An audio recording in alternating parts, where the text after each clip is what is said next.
Bueno, y estamos hablando de todo esto que tiene que ver con el fenómeno del narcotráfico aquí en la región, esto del lavado de activos en Uruguay, el avance del crimen organizado en la región.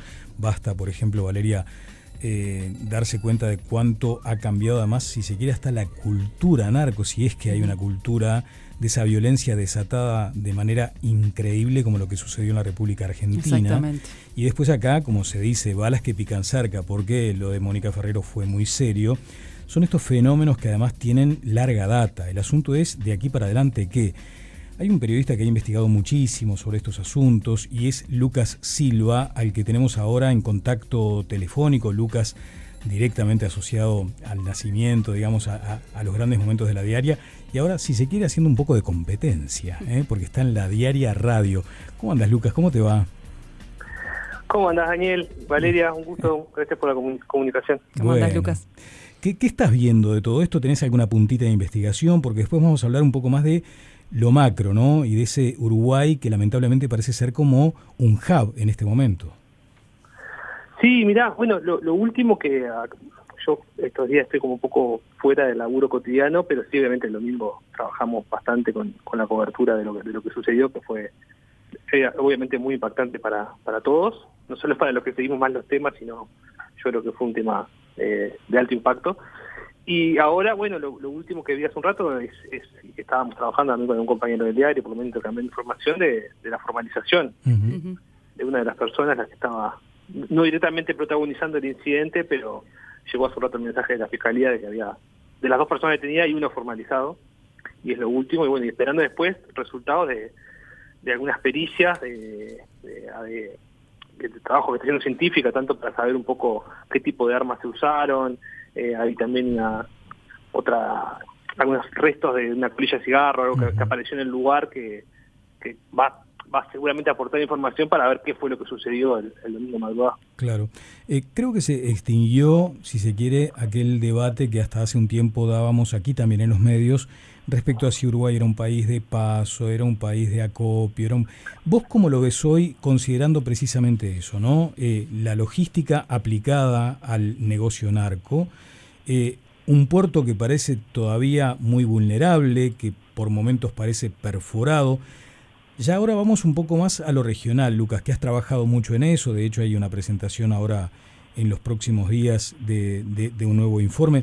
¿Qué estás viendo ahí ya en términos más macro? Porque después acá te dice, mira, acá hay cerca de 50 bandas que están operando, hay mucha incidencia de bandas peligrosísimas de Brasil, acá los Albín pueden estar detrás porque Marcet los tiene como socios. ¿Qué estás viendo allí? Bueno, en líneas generales yo lo que estoy viendo es que esta idea de que efectivamente el narcotráfico va un poco más al crimen organizado y los grandes grupos que operan en la hidrovía, en el Cono Sur, y que básicamente se dedican a colocar cocaína boliviana en puertos europeos, y cuanto más al este mejor porque el margen de ganancia es mayor. Esa idea de que están un poco más avanzados, acá tenemos un ejemplo muy claro de cómo, de alguna manera, mientras acá se estaba discutiendo el tema de la colocación de escáner, que era una manera de presionar los controles sobre el puerto de Montevideo, que evidentemente estaba perforado porque había muchas incautaciones, en estos últimos años hubo muchas incautaciones, sobre todo en 3 puertos que son Amberes, Hamburgo y Ámsterdam. Mientras nosotros estábamos discutiendo, que de hecho fue muy tediosa esa discusión, llevó muchos años colocar el escáner, después de lo que había pasado con aquel escáner que se cayó, y pasando gobiernos de diferentes partidos políticos y un montón de burocracia en torno a una decisión que había que tomar. Bueno, si vos te fijás, ahí eso demoró mucho tiempo, y mientras tanto ahora encontramos que las últimas incautaciones, por ejemplo la de Punta Espinillo, sí, o la de San Luis, de alguna manera estaban ya planificando de cómo contaminar en alta mar. O sea, después que una carga ya pasó por el contenedor, mientras nosotros estábamos poniendo el escáner, estas organizaciones ya estaban pensando qué tipo de logística tener, y hay varios episodios, ¿no? Tenemos el caso de Rocha en San Antonio, que dicho sea de paso, o sea, nosotros nos enteramos que había una carga o que se estaba contaminando en alta mar porque hubo una tormenta y porque se dio vuelta un bote y apareció un montón de cocaína en la playa. No es tampoco un tema de eficiencia, digamos, los controles, sino más bien un factor meteorológico en ese caso. Y después, estos últimos casos, Punta Espinillo, San Luis, o sea, es como una confirmación, yo creo, de lo último que tenemos de lo que podemos saber de las modalidades, porque también hay una parte de la misma manera que hay como esa teoría de los policías, de que se incauta una y pasaron 10, lo mismo se podría decir de lo que sabemos de cómo funciona realmente el crimen organizado, que es ilegal y que nos enteramos de alguna cosa seguramente y de otras no. Sí, tal cual queda esa impresión, ¿no, Lucas? Lo que vos decís, ¿no? Al relatar todas estas cosas, al hacer este raconto de todas las cosas que pasan, que nos enteramos, y todo lo que pasa por debajo del radar, que no, claro, por lo menos públicamente no sabemos, ¿no? Lucas, decime, acá opera la inteligencia estatal, desde luego, ¿no? Allí no sé cuál es el grado de coordinación de las distintas inteligencias, porque hay muchas unidades ejecutoras que trabajan en estos asuntos, pero también el narco actúa con inteligencia, y no solo la inteligencia concebida como aquella habilidad para hacer daño, sino justamente esto, ¿no? Infiltrarse. Ahora, si la inteligencia narco necesita de infiltrados, y si efectivamente hay infiltrados, hay corrupción. Parece ser una línea bastante lógica. ¿Qué ves allí? Bueno, sí, yo totalmente de acuerdo con lo que decís. De hecho, si uno hace un repaso de ciertos episodios vinculados a Sebastián Marcet, que es como la figura que también aparece como un emergente que por ahora parecería estar en alguna cúspide, pero no se sabe si no hay otra gente que pueda estar arriba o que también que forme parte de una organización. Yo tiendo a pensar más esto lo segundo. Y ahí hay una serie de episodios que de alguna manera lo que tienen en común en diferentes años, en diferentes circunstancias, en causas judiciales diferentes, es que de alguna manera existió la corrupción. Es un caso de corrupción policial y en muchas ocasiones se vio también la posibilidad, o se ha investigado, de hecho, recordemos el caso del homicidio de su amigo que fue en Costa de Oro, que todavía quedó hasta el día de hoy el manto de dudas de cómo fue que pudo zafar de una investigación que lo señalaba directamente como el autor de ese homicidio. Después tenemos un caso de un pariente de él que se fugó a una cárcel en San José, que también, o sea, es muy difícil, bueno, ni que hablar del tema del pasaporte, que si bien nunca se terminó de tipificar un delito o responsabilizar a las personas que pueden haber ayudado con eso, el propio fiscal lo plantea en su escrito. Bueno, que yo no lo pueda comprobar no significa que no hayan existido, claro, determinados estamentos corruptos, que de alguna manera están corrompidos. Claro. Y yo creo que lo que sí hay en común en estos casos, que tanto como cuando se discute de si el narco llegó a la política, que la política generalmente tiene el reflejo enseguida de decir que no, cuando en realidad también ahí puede haber un desconocimiento. Y yo, no sé, tiendo a pensar que muchas veces estas cuestiones entran más como por abajo, como una humedad que viene por el piso, ¿no? Que llega desde lugares o de la micropolítica, de lugares más como, no sé, barriales, o casos como un concejal que tuvimos el año pasado en Soriano, y que lo mismo pasa con la corrupción de funcionarios públicos. No tienen por qué ser justamente los ministros, no sé, o las personas de más alto rango. Puede pasar que el crimen organizado de alguna manera elija otros estamentos, otras burocracias, otros niveles de la función pública, digamos, para corromper, que es la gente que también, la que no depende tanto del mando político, digamos, ¿no? O mismo a nivel de la justicia, o tal vez es más por ahí donde habría que investigar, para mi gusto, como hipótesis lo planteo, dónde pueden haber focos de corrupción. Bueno, tremendo, porque además cuando estabas haciendo esta descripción me surgieron dos inquietudes. La primera, el caso de los punteros en Argentina, ¿no? O sea, ahí la política del puntero deriva mucho también de la territorialidad narco, ¿no? Creo que eso lo has investigado también.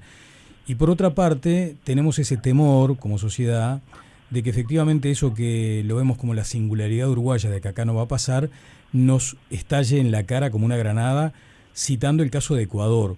¿Vos ves que hay allí muchas razones para suponer efectivamente que vamos en ese rumbo?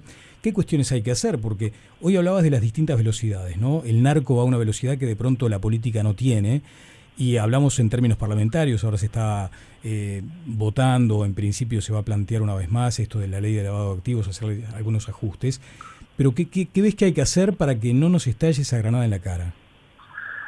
Bueno, por lo pronto también yo creo que un primer riesgo y algo que veo como muy negativo generalmente, o que esto ya bastante no tiene tanto que ver con mi trabajo periodístico, sino más como una opinión como ciudadano casi, hay como una tendencia siempre a partidizar, a sacar el rédito cortito, ¿no? De estas cosas, de bueno, vos tuviste Moravito, vos tenés Marcet, y no, como que eso ya debería estar a esta altura, yo creo que bastante superado si queremos realmente tomar el tema en serio. Hay acá, por ejemplo, vos decías recién de Ecuador, hubo un alto funcionario de la Embajada de Estados Unidos, Eric Gillan, que vino hace unos años y estuvo en Uruguay, Sí. y planteó así, adelante de mucha gente, lo dijo, creo que fue incluso una entrevista a Radio Sarandí, que me acuerdo, Sí, con Gabriel. que lo planteó clarito. O sea, ustedes piensan que son una cosa, pero el riesgo de convertirse en Guayaquil en muy pocos meses, como pasó en ese caso, y un poco capaz que lo estamos atravesando con un caso como el domingo, con otros, y siempre nosotros tenemos como esa tendencia a la excepcionalidad o a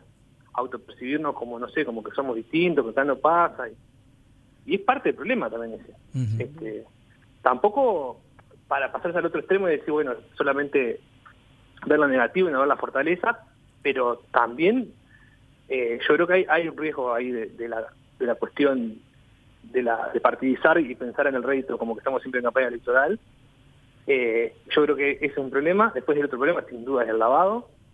O sea, tratar de disociar y no ver que esta gente en realidad todo esto lo hace por plata y por mucha plata es un problema gravísimo, y no pensar y no ver Uruguay como un país que efectivamente desde la década del 70 generó estructura para que el crimen organizado y delincuentes de diferentes tipos, evasores en los 70, u otro tipo de crimen organizado, de contrabando, de diferentes características, ha utilizado a Uruguay como plaza justamente para blanquear ganancias, y que lo siga haciendo.